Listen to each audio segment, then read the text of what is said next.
Welcome to Sacrilegious Discourse. For this is what the Sovereign Lord says. Why do you need prophets to tell people who you are and what you want? If you can justify everything that the God of the Bible has done, then you can justify any of your behavior. A lot of this mentality is trickling into what is now mainstream right-wing Christianity. I am capable of empathy greater than this God of the Bible. This is a Bible that they tell kids. This is the good Lord. This is the good book. He is fantasizing about murder, mass murder.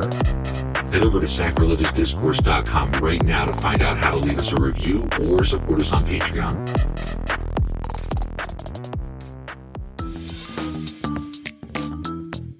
Hey there, sinners and saints. It's your favorite Bible-bashing duo from Sacrilegious Discourse, and we need your help. That's right, folks. We're raising funds for some heavenly equipment and a studio that doesn't sound like it's in the depths of hell. Our current setup, let's just say it's more apocalypse than audiophile. So if you want to hear us dissect the Bible without the background noise of demonic squirrels, chip in a few bucks. We're aiming for $5,000 to upgrade our audio and build a studio worthy of blasphemous banter. Donate today and help us spread the good word of atheism. You can find a link right on our homepage, sacrilegiousdiscourse.com. Every dollar counts. Even if it's from your collection plate.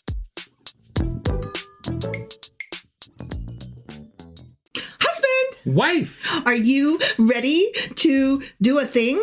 I am ready to do a thing. Do you know what we're doing today? It's been 1 week since we did a podcast.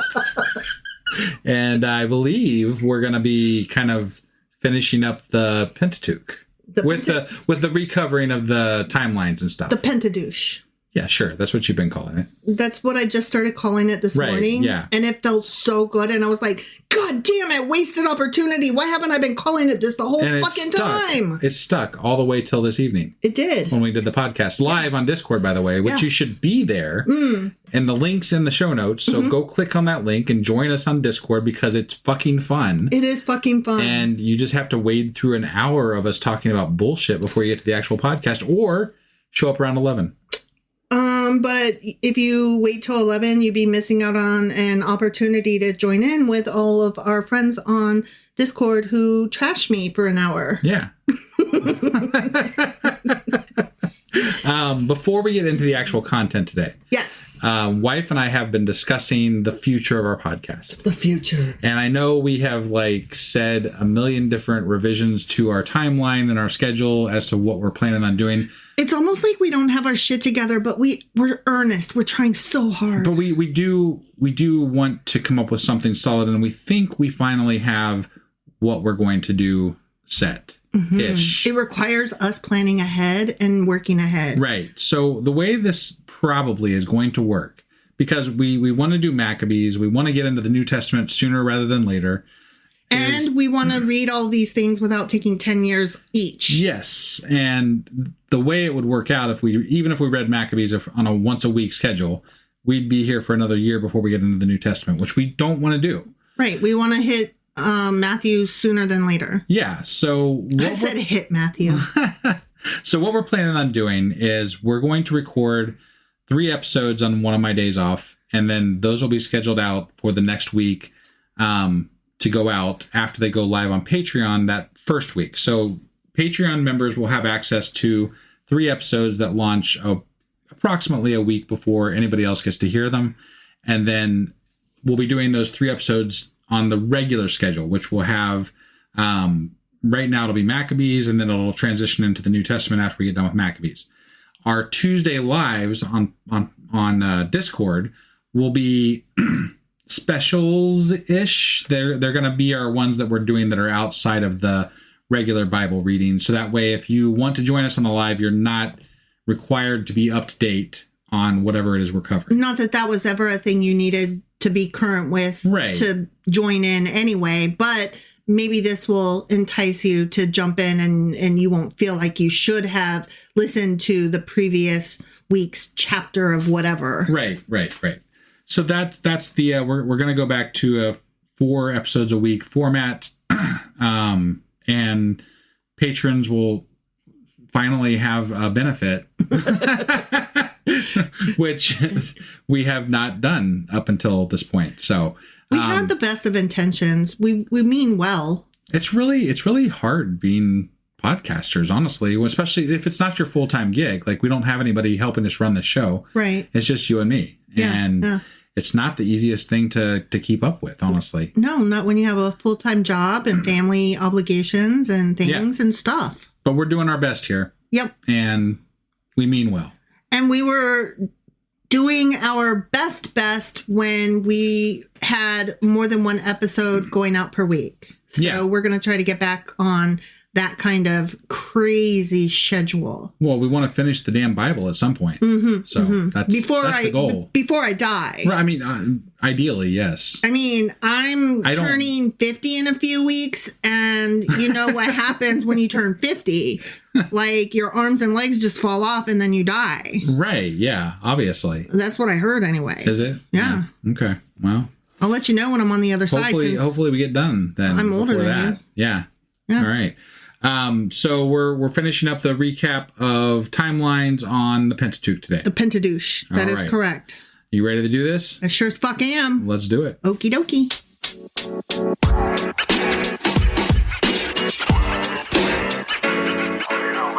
Pentadouche, don't be so shallow. What? I just wanted to sing it. Yeah. And then so we already did the fuck out of Genesis. Hold on, you were speaking of singing and we were talking about it on the Discord. I just got to give a quick shout out to Candy Carpenter.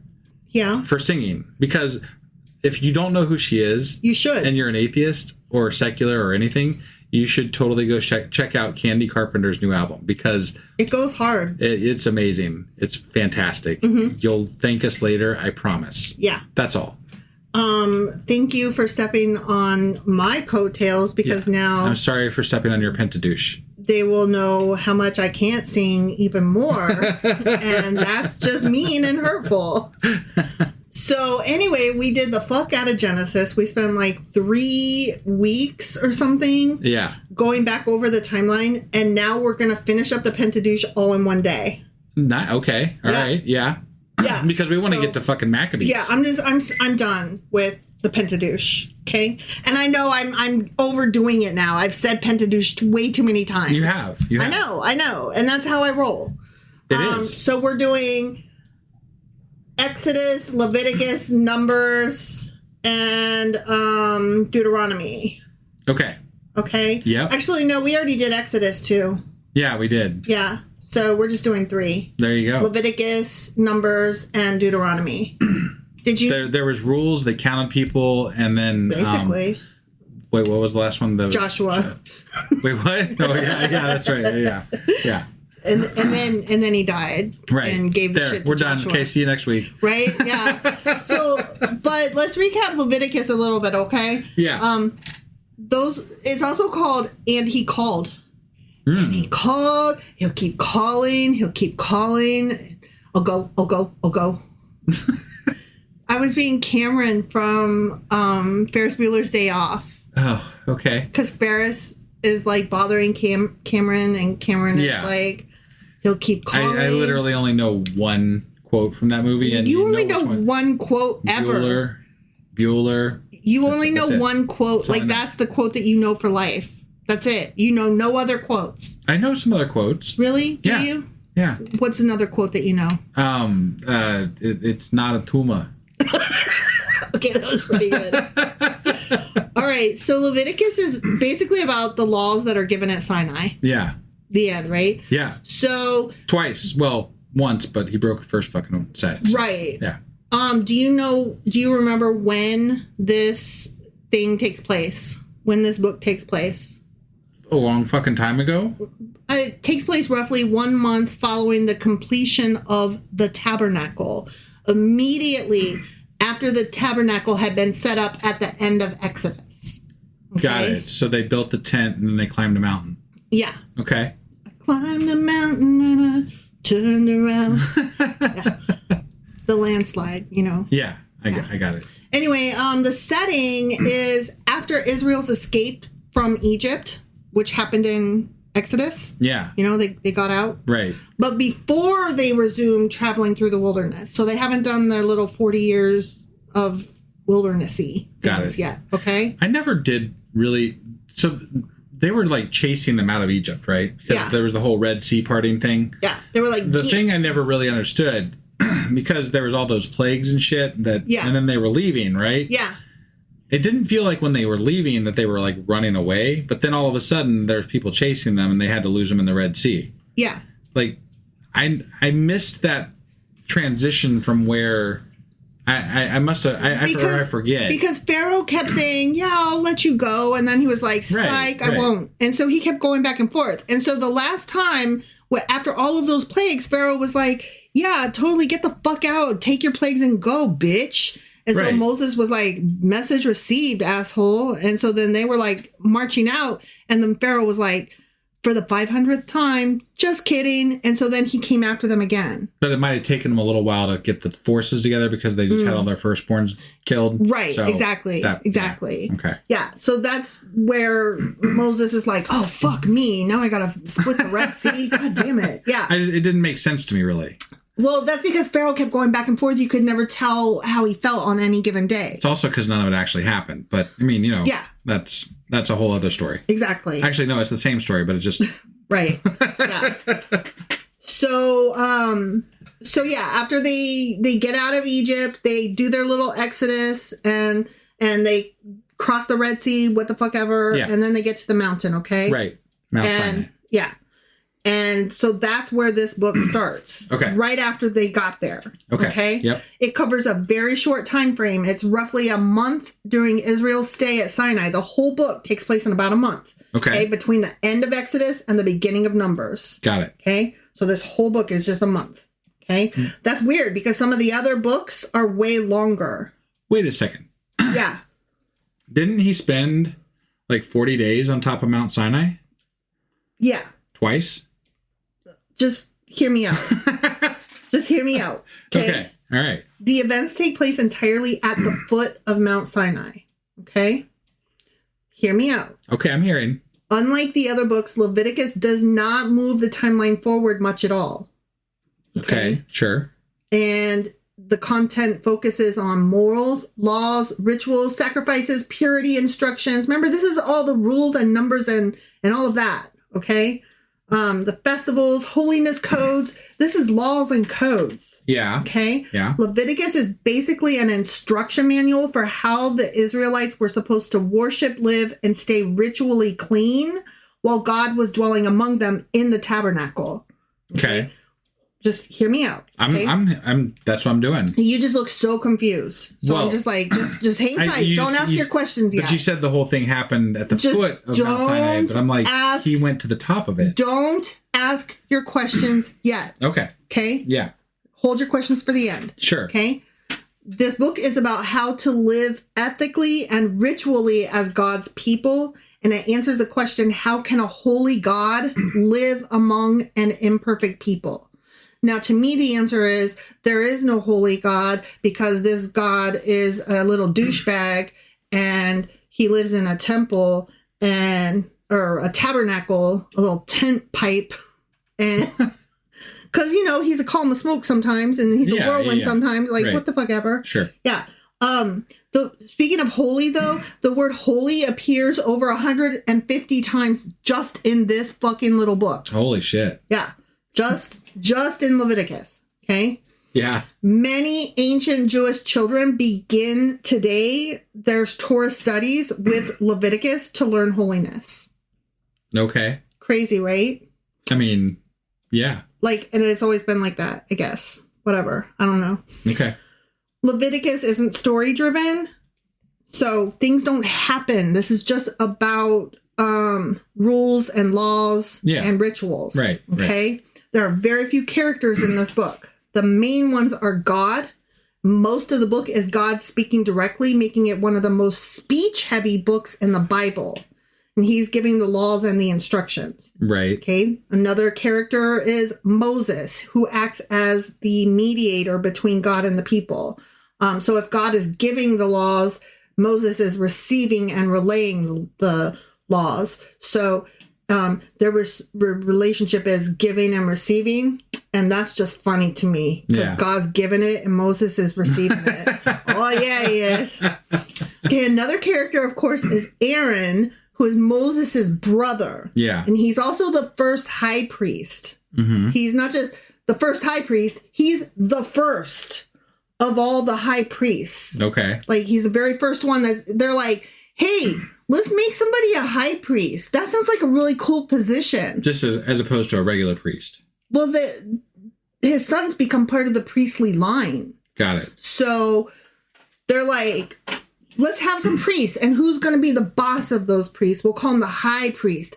And he was the first big boss priest. Okay? Yeah. So Aaron, go Aaron. Okay? And then the other characters in this book are Nadab and Abihu. Do you remember who they are and what happened to them? Nadab and Abihu. Abihu. I do not remember. Those are Aaron's sons. Oh, those fuckers died. They offer strange fire. Strange fire. Yeah, and they're killed by God. Yeah, they picked up sticks on the wrong fucking day. Well, no, that was somebody else. Whatever. The more I think about it, it feels like maybe they were smoking weed in the tent. That could be. That could be. Their story, however, explains the seriousness of the priestly responsibilities. Like, it weighs so heavily that even Moses' nephews will die. Yeah. They will get smote. Right. That's how seriously you need to take this shit. But we will smite the fuck out of you. But later, rapists and criminals who are just terrible people will just not die. Well, yeah. So it just depends on what we need the story to say. Sure. Okay? Yeah. Okay. So just briefly, here's a recap of the book. Okay. The first 7 chapters are sacrifices. They're rituals protecting the sacred space. And it goes over different kinds of offerings. Like, remember, they had the peace offerings, the grain offerings. You got to splatter the blood on the right wall. Yeah, all of that. Yeah. Each offering had its own purpose and rules. Okay. Mm-hmm. The next 3 chapters, 8 through 10, are about the priesthood, the consecration of Aaron and his sons, and that's when Nadab and Abihu die. Got it. Okay. Is that where they talk about the like all the things that the priesthood has to wear and all that shit too? I think so. Yeah. Or no. Yeah, probably. Okay. It's somewhere in this book. The truth is we don't know for sure. Right. Because that's not in your notes. No, yeah. Well, I was looking at, because I have this broken down, and I think actually maybe not. It might be coming up. I'm not sure. Okay. But the next few chapters, 11 through 15, are about the ritual purity. And that's the separation of the clean versus the unclean and the sacred versus the common. Okay. Do you remember all that? Like cloven hooved, don't eat that, shit like that? Right. Chapter 16 is about the Day of Atonement. Sin has a cost and rituals will repair the relationship when you sin. You can repair it just by, cleansing yourself. Right.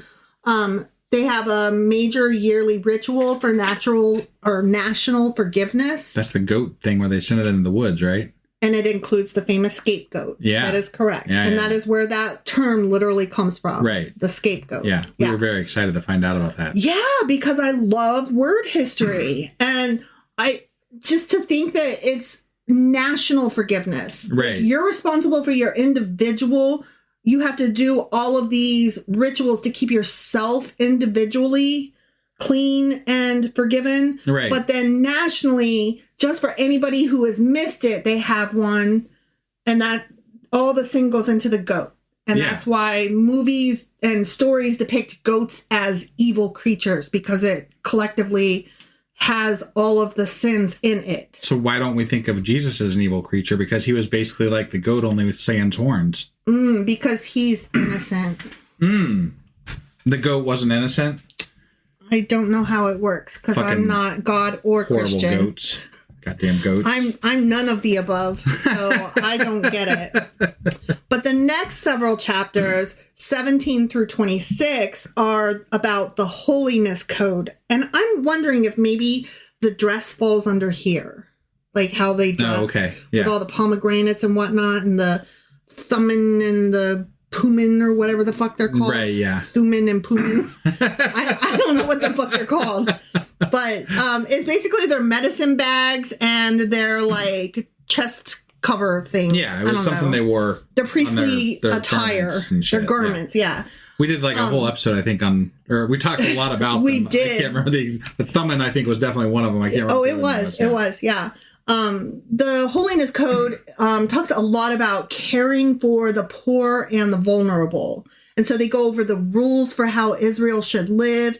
The Holiness Code contains some of the earliest ethical legislation about protecting the disabled, fair labor practices, land redistribution in the Jubilee. Yeah. That's every 7 years. They like do a do-over. Yeah. And then treating foreigners fairly. So, I mean, this was like some pretty forward-thinking shit. Yeah, so we actually talked a lot about that at the time. Yes, like we did.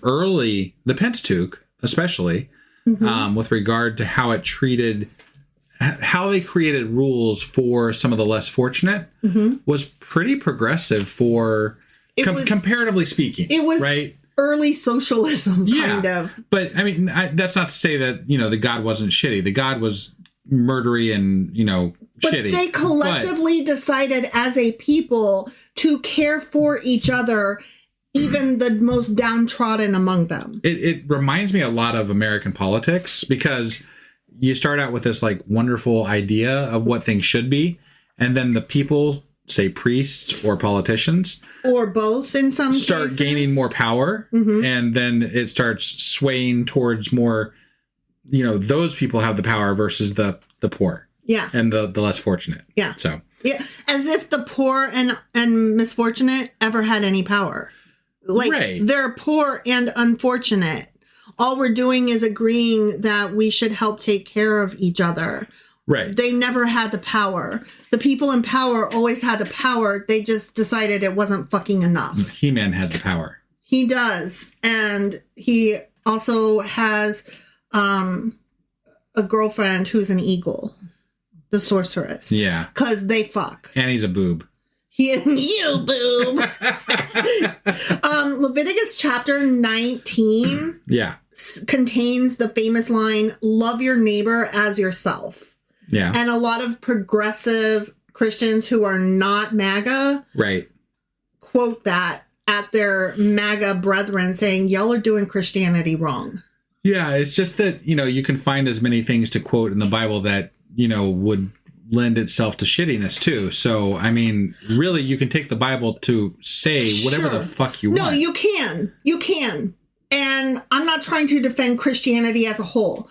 I am trying to say that there are good people who are trying to fight fire with fire. Like, they're using the Bible correctly. They're like, you're cherry picking the wrong things. Sure. No, they're trying to take Jesus's message. I don't want to take away from the fact, well, we're talking about God's message right now, not Jesus's message, because we're not even in the New Testament. Well, but when we talk about Christians, that is New Testament. I think what you're getting at is that there are ways to, we don't want to turn, essentially when it comes right down to it, you and I, and many of the people that listen to our podcast, we are progressive. And we have progressive ideas as to how people should be treated and how society should be more equitable and fair, right? And it's ridiculous that that's considered progressive and radical, but yes.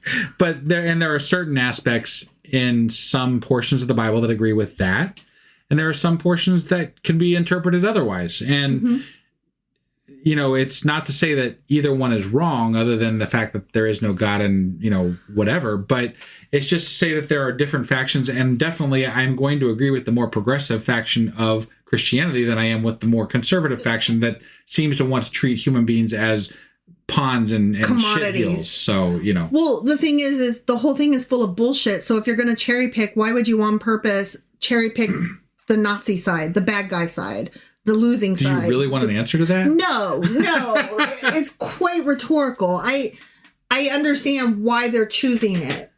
It's gross. Yeah. Like, they never realized, like, oh my God, you guys, you are literally being the stormtroopers from Star Wars. You're on the wrong side. You're doing it wrong. Like, right. Ugh. Yeah. So anyways, the chapter 27 finishes off that book with instructions for dedicating people or property to God. So vows and stuff like that. Yeah. So this is not what you thought it was. Okay. Leviticus is not that book. Okay. It's not that. Okay. That's not where that shit happens. It all takes place at the bottom of the mountain. Okay. Wait, the shit about shrimp and everything happens at the bottom of the mountain? Mm-hmm. Really? Yeah. All of that is at the bottom of the mountain. Right. Yeah. But okay. The author of Leviticus, traditional Jewish views claim that Moses wrote it or dictated it to Joshua. Modern scholarship believe that it was compiled as part of a priestly source marked as P, and the final form. Remember when we talked about the P? Yeah, there was like 4 groups. And the the J's or whatever. Yeah, well, this book is the P group, the priestly source. Right. Okay. Yeah. The final form was likely completed during or after the Babylonian exile, so 6th or 5th, somewhere between the 6th and the 5th century BCE. Okay. Yeah. Either way, it's ancient priestly teaching organized into a single book. So this is their rule book. Right. Okay. Right. Now we're moving to Numbers. Okay. Yeah. Numbers is also called in the desert of. Okay. This is where we get the census, the rebellions, the wilderness wanderings. Jewish tradition sometimes calls the book of Numbers in the wilderness instead of the book of Numbers. Right. I think we actually talked about that at the time too. Mm-hmm. Yeah. Mm-hmm. This book picks up right after Leviticus and ends right before Deuteronomy, and it covers about 38 to 40 years total. Okay. Yep. Year 2 after the Exodus, starting at Mount Sinai, and it covers the long wandering period, and it ends near year 40 on the plains of Moab, just before entering Canaan. Okay. Numbers tells the story of Israel's journey from Mount Sinai to the edge of the Promised Land. Okay. Yeah. So it's about organizing the people, traveling through the wilderness, their repeated failures, God's guidance, and the rise of a new generation. And somehow, I totally forgot about that whole, old generation versus new generation thing. Yeah. But it's a whole thing. Right. I don't think I paid a lot of attention during Numbers.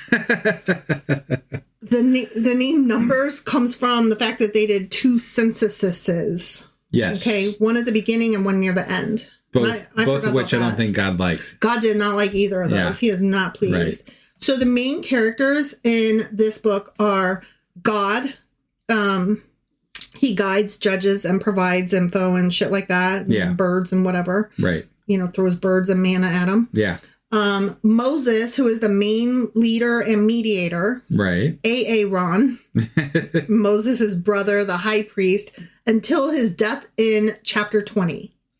And Miriam, who is their sister, Moses and Aaron's sister. Right. She's the prophetess, and she challenges Moses, and she dies of old age.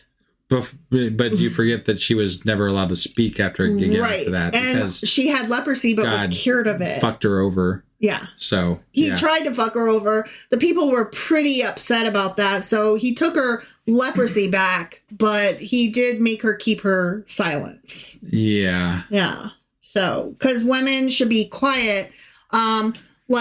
Recently, on an Air Force One, when a journalist asked Trump a question he didn't like, and he looked at her and said, "Quiet, piggy." Yeah. Yeah, that's an actual thing that happened. Yeah. There's an article. In the Atlantic. Is it the Atlantic? Yeah. Okay. I'm pretty sure it was the Atlantic. Okay. That's what your mom sent us. Got it. Yeah. Yeah, I read that and I was just seething with rage. Could you imagine somebody just saying, "Quiet, piggy"? Yeah. Excuse the fuck out of you? What the fuck did you just say to me, sir? Look, it doesn't really matter, I don't think, at this point, because it's such a personal attack. In a few more days, we're going to be hearing excuses as to why it's okay that he's on the Epstein list. So, I mean, Megyn Kelly already tried to tone down she was 15, not 5. right. Like they're trying to soften the pedophilia. Oh, yeah, because sex there's slave no way trade. out of it at this point, basically. No. So they're trying to run that by audiences to make sure that we know that it's fine that he raped 15-year-olds. Yeah. I'm curious how this will go, but whatever.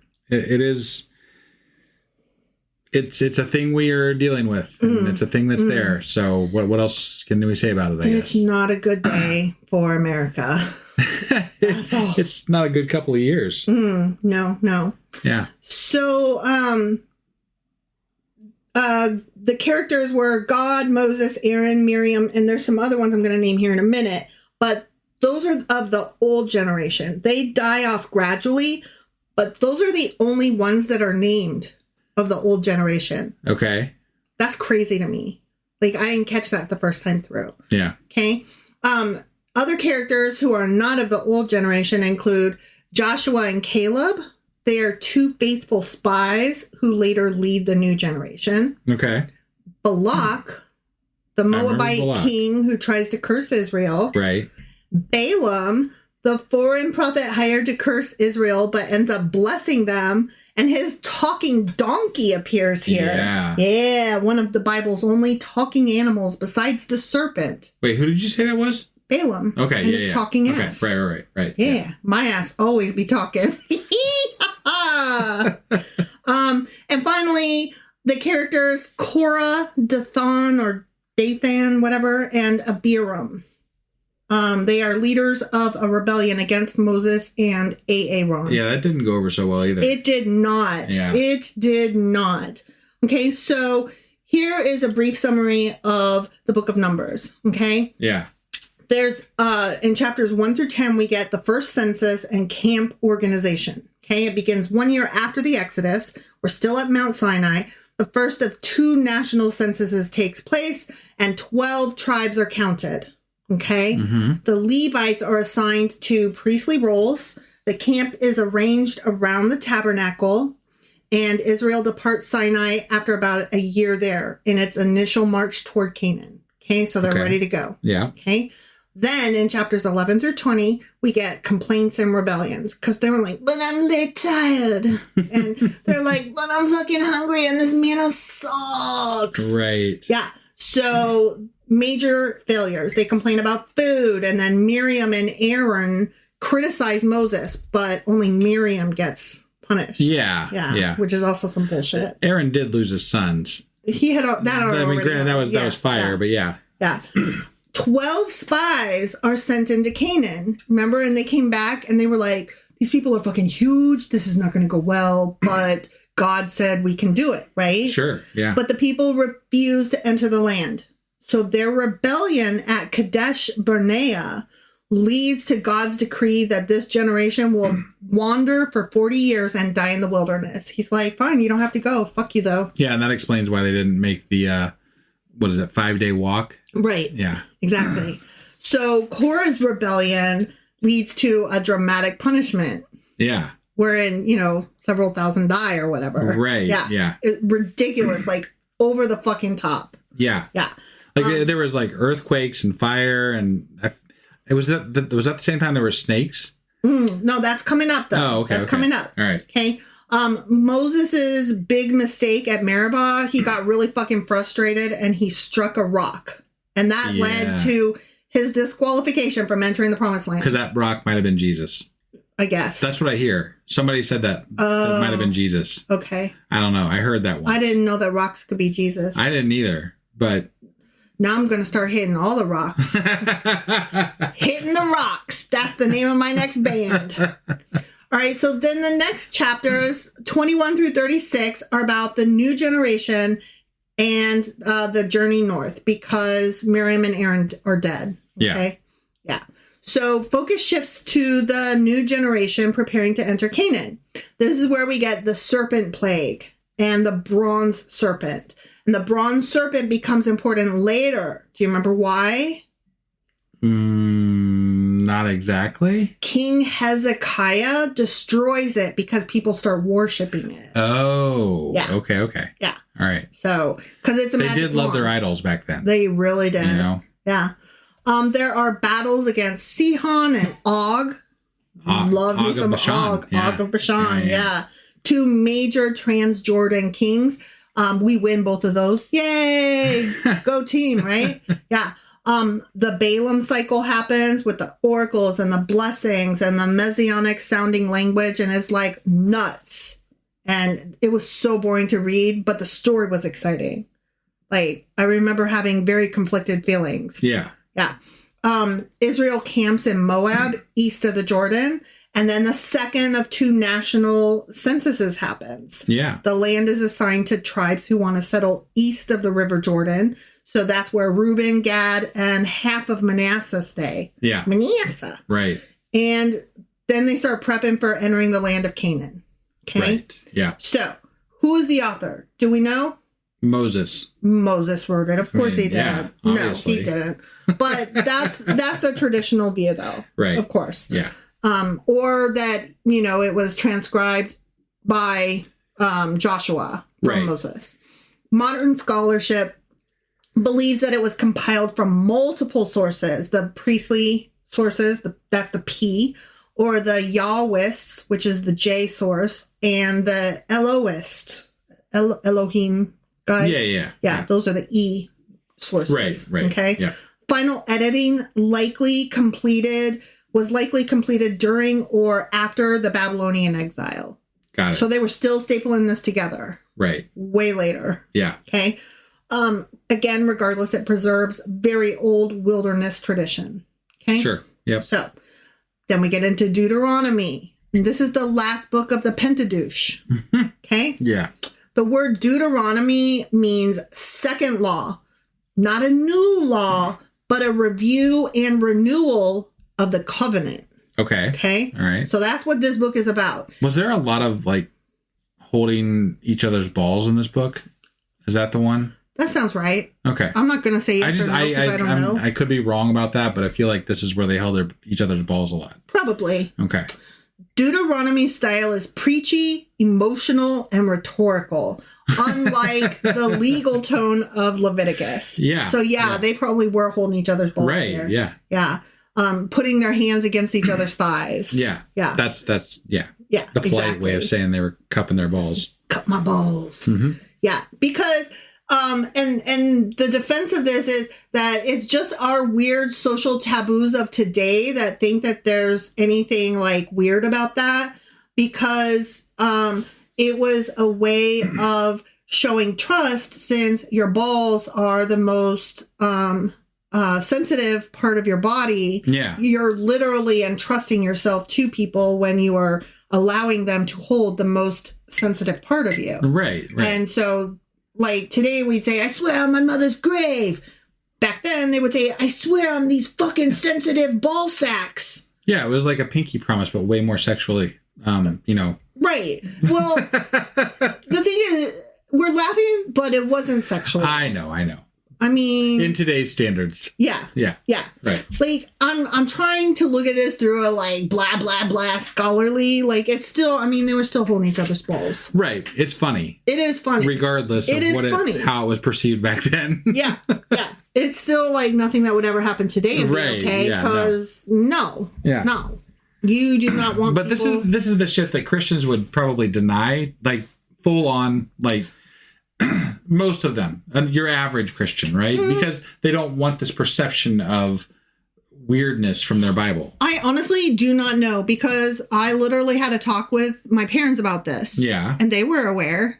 Really? Yeah. My mom was explaining that's the most sensitive part. How could it not be trustworthy? It totally makes perfect sense. Blah, blah, blah. Okay. So, I feel like that's something that gets glossed over maybe most of the time. Yeah.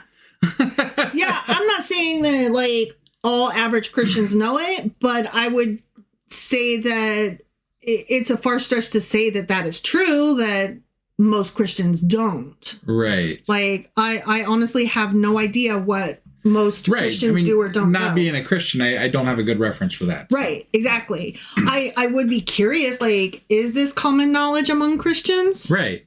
But no, I would too. The reason that I would have that, I don't actually know, is because, like I said, my parents are super Christian, MAGA Christian. Yeah. And they knew it. So maybe it is common. I don't fucking know. Right. Who knows? Maybe like things that have balls in them are always like the most interesting part. And so they all know that part real good. Right. Who knows? This book takes place over a very short time, probably within only a few weeks to maybe a couple months at most. Deuteronomy. Really? Yeah. Okay. It directly follows the events of Numbers, and it's about year 40 after the Exodus, right before the book of Joshua, who of course leads them into Canaan. When we get there. Right. And this book ends with Moses' death. Right. Okay. And non-entry into Canaan. Yeah, exactly. Yeah. It takes place entirely on the plains of Moab, just across the Jordan River east of Canaan. Right. Okay. Yep.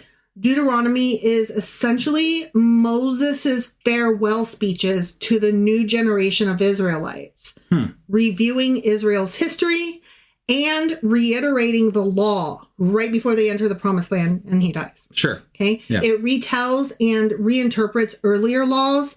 It reminds Israel of their history. It calls them to loyalty to God. It lays out blessings and curses, and it appoints Joshua as the next leader. Okay. Which is very important because he was one of the spies and he was one of the ones, that was sent over into Canaan originally. So like, he's already kind of been there, right? Like, he's like, there's fucking giants over there. We'll never get through. Yeah. And, all the people were like, oh, fuck that. We can't fight giants. And Joshua was one of the ones that was loyal to Moses and God, saying, no, we got this. We can do it. We can do it. Yeah.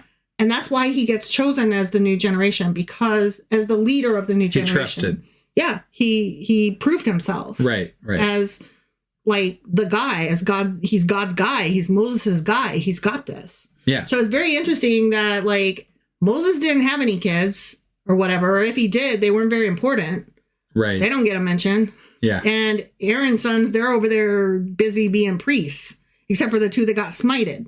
Yeah. Right? Yeah. So this dude, he was one of the spies that was like, we totally got this. And then was like, womp womp, I guess we get to wander for 40 years instead because y'all are ass bucks. And so he gets to be the new leader though. Right. Yeah. So that's cool. Yeah. For him. Like, I don't fucking care, but it's cool for him. Sure. So the main characters in this book are Moses, who is the central speaker. He recaps history, gives laws, blesses the tribes, and then dies. Okay. The next main character is God. Yeah. Of course. Right. Yeah. He is the one making the covenant, giving the warnings, and promising the blessings. The way he do. Yeah. The next main character is Joshua, who is the chosen successor who will lead Israel across the Jordan and who gets a whole book to himself after Deuteronomy. Yeah. It's still part of the Deuteronomistic history. Right.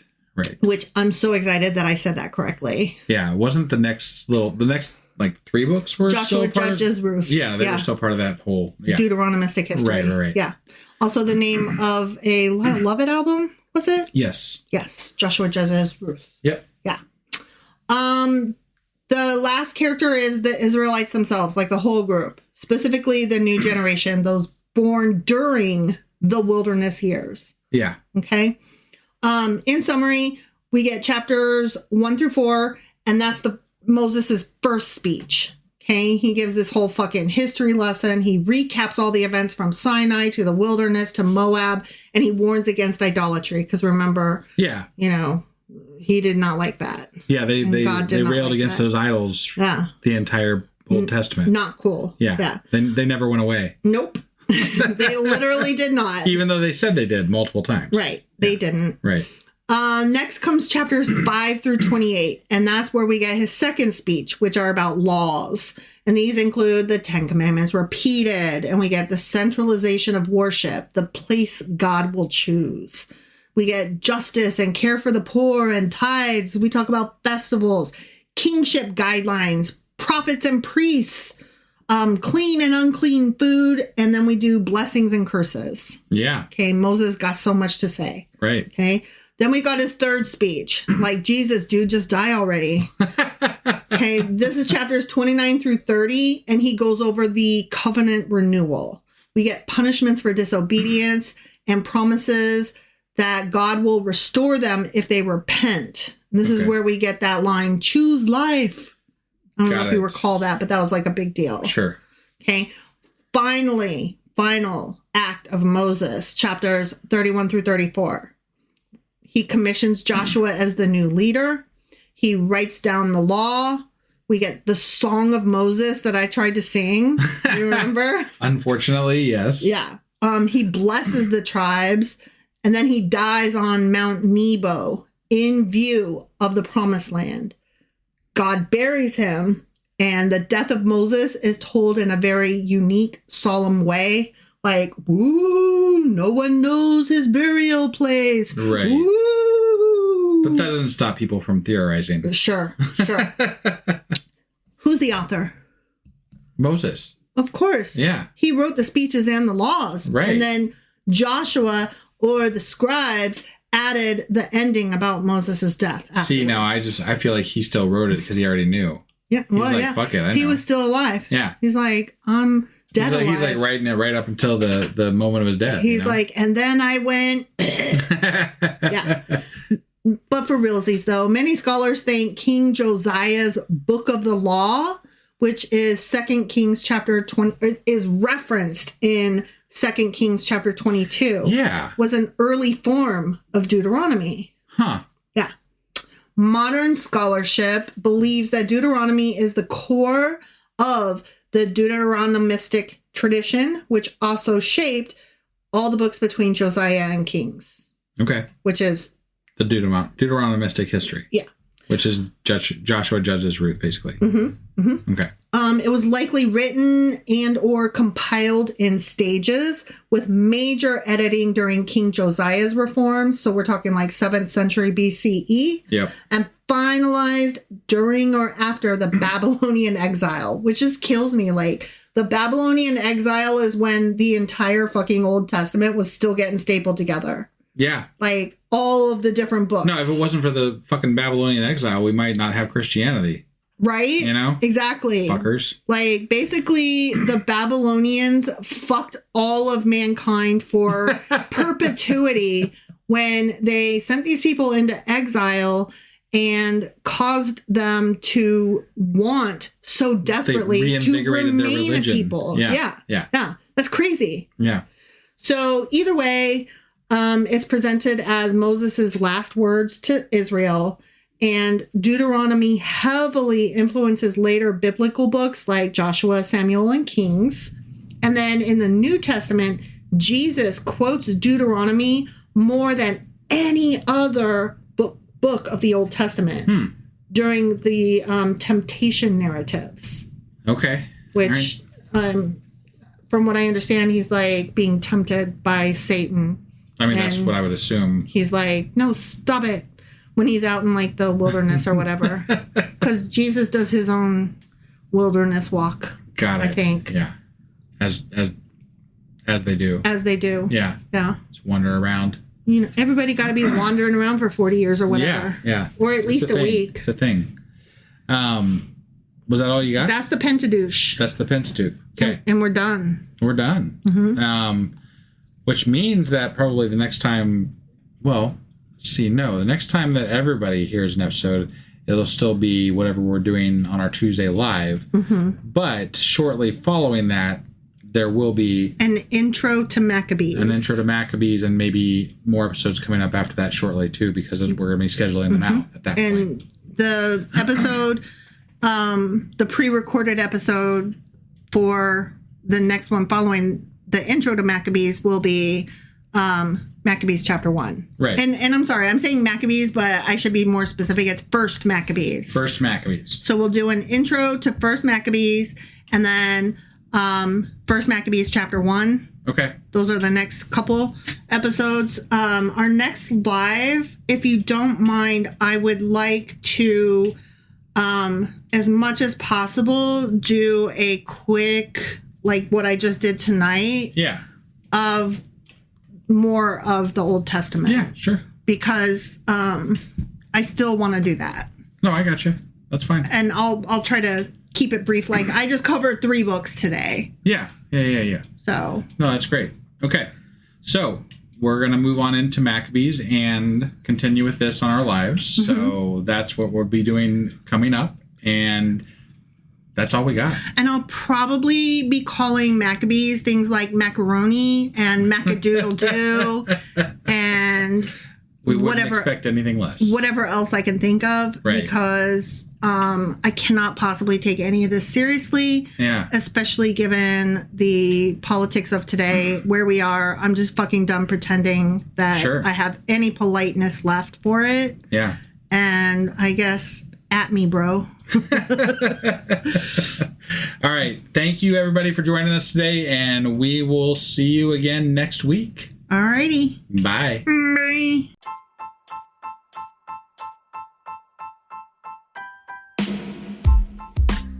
Hey, wife, I guess that's the end? But husband, that's just sad. It doesn't have to be. We are on lots of social media platforms like Twitter. Our handle there is sacrilegious_D. For D's nuts. Oh my God. Stop doing that. Anyway, we're also on Facebook, Instagram, and Pinterest. There's a link to all of our social media sites at our website. Ooh, we have a website? Yeah, it's sacrilegiousdiscourse.com, where you can also find a link to our merch shop.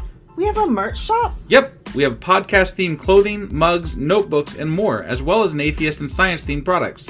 Wow, our fans should really go check that out right now. Definitely. They can get in touch with us by sending an email to sacrilegiousdiscourse@gmail.com. But before they do that, we could really use some help. Oh yeah? With what? Well, it's not free running the podcast, and we need some financial support in order to get better equipment, which will free up time so we can concentrate on our podcast and our fans. Okay, so what should they do? Head over to patreon.com/sacrilegiousdiscourse and sign up as a contributor on our podcast. Supporters there receive additional bi-weekly episodes that we record just for our Patreon members for as little as $2 a month. Also, we'd really appreciate it if you would like and subscribe on whatever platform you're using. And Apple Podcast reviews help us out tremendously. Like and subscribe. Leave an Apple review. Join us on Twitter. Support us on Patreon. That's a lot of instructions. Don't forget to say thanks. Thanks. Okay, bye.